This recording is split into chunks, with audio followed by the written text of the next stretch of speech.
Hello friends, welcome back to a channel. तो आज हम डिटेल एनालिसिस करने वाले हैं निफ्टी की और कुछ स्टॉक्स की भी बात करेंगे।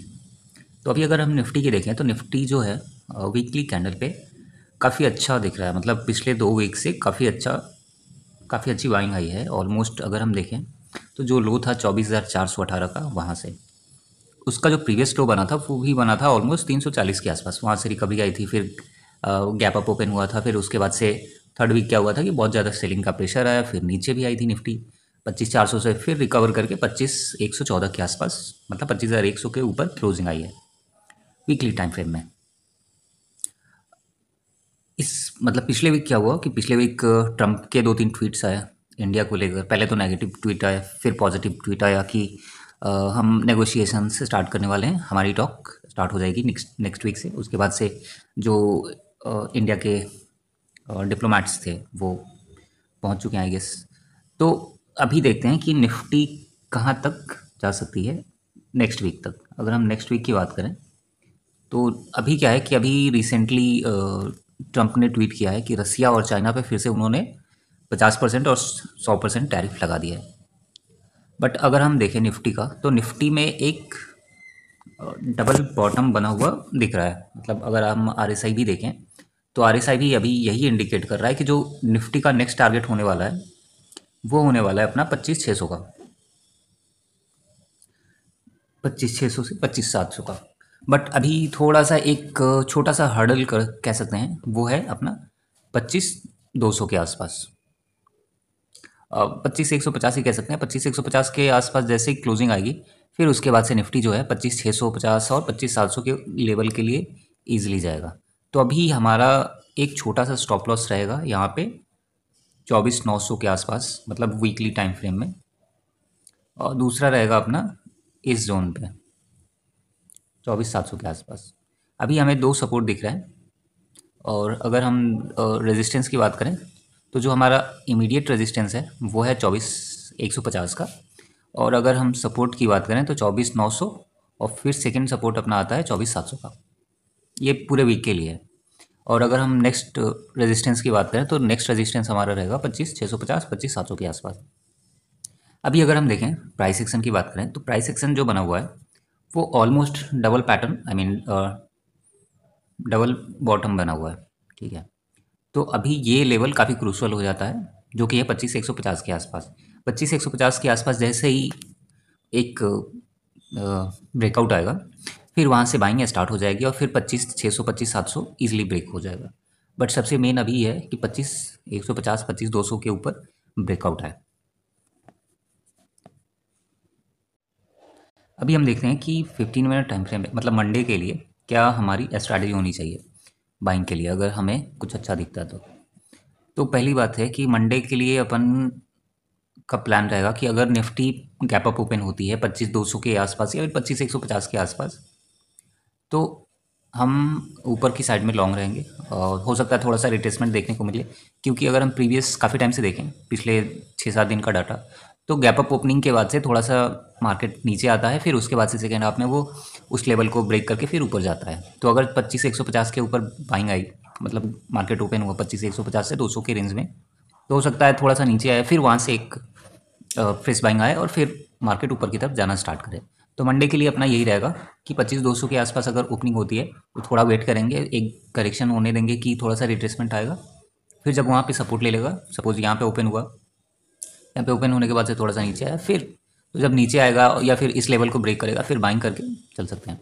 दूसरी चीज़, अगर थोड़ा सा गैप डाउन ओपन हुआ, तो अगर गैप डाउन ओपन होता है, ये जो लेवल है ये यहाँ से ब्रेकआउट नहीं आता है, तो फिर कुछ नहीं करेंगे, वेट करेंगे कि ये लेवल कब ब्रेक होता है। अगर ये लेवल ब्रेक हो जाता है सेकेंड हाफ तक, फिर बाइंग कर सकते हैं। तो दो ही सिनेरियो है, एक गैप अप ओपन होता है तब उसका हाई कटने का वेट करेंगे, या फिर अगर गैप डाउन ओपन होता है तो जो प्रीवियस डे क्लोजिंग था वो ब्रेक होने का वेट करेंगे। मंडे के लिए जो हमारा टारगेट रहेगा वो रहेगा 25,300, 25,250, मतलब 25,300 से लेके अभी अगर हम रिसेंट देखें तो 25,300, और फिर एक्चुअली 25,250 से लेके 25,300 का ही रेंज है। तो अपने लिए कल, मतलब मंडे के लिए ये रहेगा कि 25,250 और 25,300 का आई मीन रेजिस्टेंस रहेगा ऊपर की साइड में, और नीचे की साइड में अपना जो सपोर्ट है हाँ भाई। अगर सपोर्ट की बात करें तो कल के दिन जो सपोर्ट रहेगा, आई मीन मंडे को, तो उसका सपोर्ट जो रहेगा वो इस जोन पे रहेगा, मतलब 25,050 के आसपास। अगर ये लेवल ब्रेक होता है फिर 24,900 तक जा सकता है। तो मंडे के लिए अपना रेजिस्टेंस रहेगा 25,250 से 25,300, और सपोर्ट की बात करें तो 25,050, और फिर नेक्स्ट आता है अपना 24,909 का। ये मंडे के लिए। अभी अगर हम रिलायंस की बात करें तो रिलायंस 1395 के आसपास क्लोज हुआ था फ्राइडे को। और अभी लास्ट वीडियो में हमने शेयर किया था कि ये kind of head and shoulder pattern बना हुआ है। बट अगर हम शॉर्ट टर्म में देखें तो यहाँ से 1350 के आसपास से एक अच्छी खासी बाइंग देखने को मिली है, और ऑलमोस्ट 1400, आई मीन 1395 के लेवल तक पहुँच चुका है। तो अभी अगर हम देखें तो एक छोटा सा स्टॉप लॉस रख के 1380 के आसपास हम 1420 के टारगेट के लिए जा सकते हैं, वो भी शॉर्ट टर्म के लिए। क्योंकि अभी क्या है कि अगर ये लोअर लो फॉर्म हुआ, क्योंकि अभी देखें तो रिसेंटली यहाँ से, मतलब यहाँ पे तो थोड़ा सा सपोर्ट लिया था इसने, ये लो बना है, मतलब यहाँ पे थोड़ा सा एक रेजिस्टेंस फेस करके नीचे आया है। तो अगर सेकेंड टाइम इस जोन के आसपास जाता है, और इस जोन के आसपास जाता है और रेजिस्टेंस दोबारा फेस करता है, तो फिर शार्प सेलिंग देखने को मिलेगी, और ये लेवल जो है इजली ब्रेक हो जाएगा।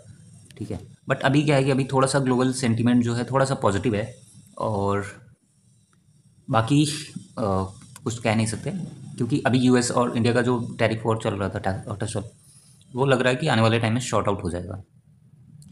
तो अगर रिलायंस 1425 के ऊपर ट्रेड करना स्टार्ट होता है तो अच्छी बात है।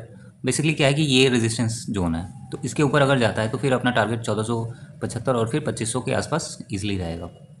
तो यहाँ से एक छोटा सा स्टॉप लॉस रख के हम ट्रेड ले सकते हैं, प्लान कर सकते हैं।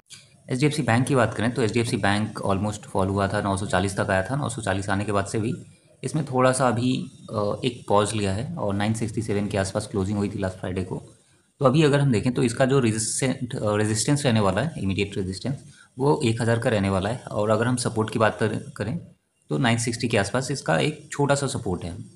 उसके नीचे 940 का एक ठीक ठाक सपोर्ट है।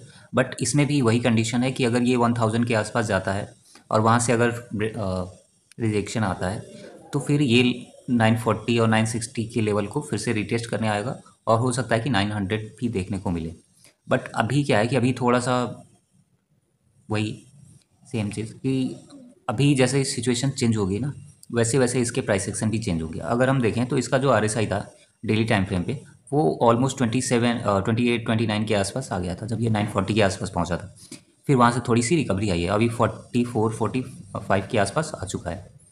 तो अगर जैसे जैसे इसका जो मेन अभी है ना वो 980 के आसपास है। 980 जैसे ही ब्रेक करेगा फिर 1000 और 1020 के आसपास चला जाएगा। आज का अपना स्टॉक है पीएनबी हाउसिंग फाइनेंस। अगर हम देखें तो इसमें काफ़ी ज़्यादा मतलब फॉल हुआ था, काफ़ी हेवी फॉल था, और ये 1100 के लेवल से ऑलमोस्ट 800 पे आ चुका था। ठीक है। अभी रिसेंट हाई इसका 1200 के आसपास लगा था, उसके पहले इसका जो हाई था वो 1400 के आसपास था। अभी 1100 के आसपास इसका हाई लगा हुआ था। अगर हम प्राइस एक्शन की बात करें तो यहाँ पे काइंड ऑफ एक डबल टॉप बना हुआ था, और इस रीज़न से अभी अगर हम देखें तो ये इसका जो प्रीवियस लो था उसी के आसपास है। और अगर हम इसके पहले देखें तो यहाँ पे भी थोड़ा सा टाइम स्पेंड किया है ऊपर जाने से।